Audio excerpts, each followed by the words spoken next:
I was searching all over to see if anyone did a video of a Black Scorpion motor with a VesselView Mobile. So that's how you install it. Pull this terminal block out of your motor and connect the matching connectors. You can see it's the same connector, and what you'll have to do is remove that cover plug out of the VesselView that you will get. Plug in your terminal block. That extra connector you don't need to use.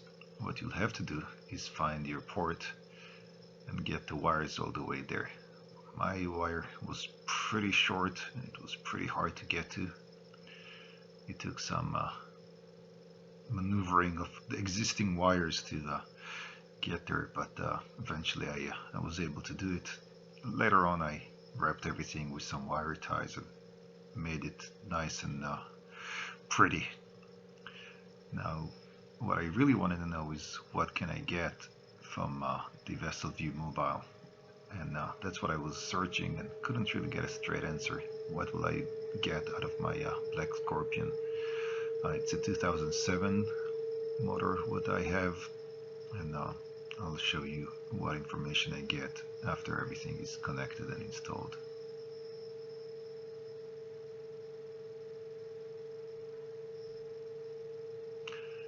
So there you go. Once you just install the app and connect it to the Bluetooth device, before you start the engine, it'll just show you that it's offline. Turn the switch on and it should recognize the module pretty quickly. If not, hit the connect button. As you can see, it recognized that the switch is on and it connects to the unit. So this is what will happen the first time it connects. You see it shows that it is connected, and right once it got connected, I got 3 warnings of my fuel tanks not connected, and the reason for that is that my fuel tanks simply are not connected to the motor computer. As you can see, the sensor, and if you go into that, it'll show you level sensor tank A, and it's just not connected. So you can silent or block it. You can do both. There's no point to try and do anything with that. It's not necessary. Same thing with tank B. I don't even have a tank B, so obviously there's no point. That's more interesting. The warning horn should be working. In my boat right now I disconnected it because I'm working on the electrical system, so it did show this warning. Now all these warnings are when the motor is off.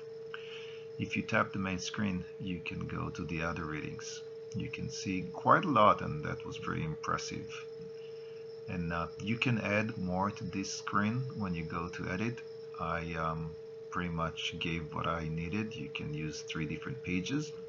Most important for me was the engine hours, and I'm not sure why it doesn't show the serial number, but for me that information was pretty interesting to see. So let's start the engine, see what happens. So I'm sorry that the picture is all shaking. The vibration from the engine actually shook my camera pretty badly, and that caused everything to shake. So I'll show you some better pictures. Now once you turn off the engine and you turn off the switch, everything disappears.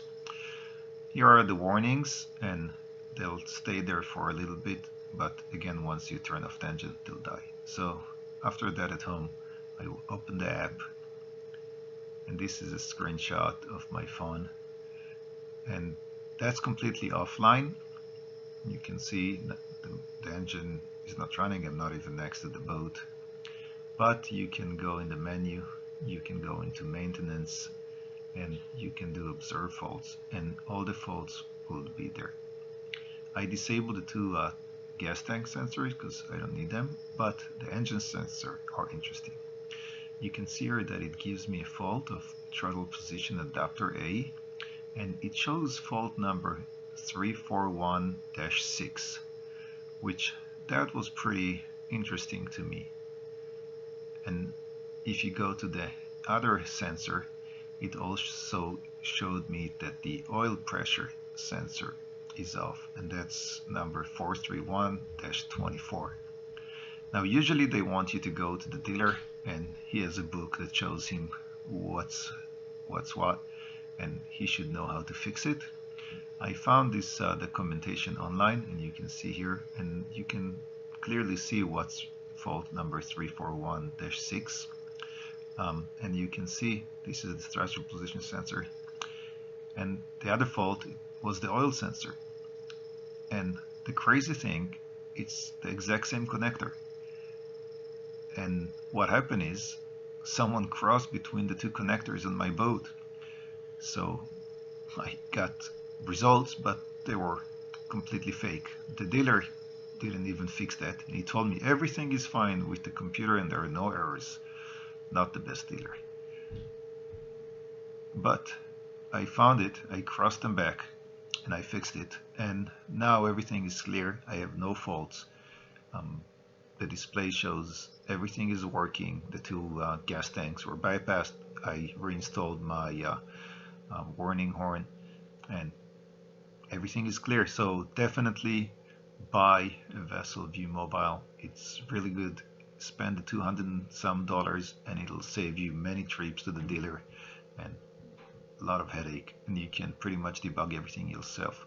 As you can see in the video, I put all the fault tables in here, so you can just go through that video and see what fault do you get and try to debug it through the explanation in this table. So good luck, and thanks for watching.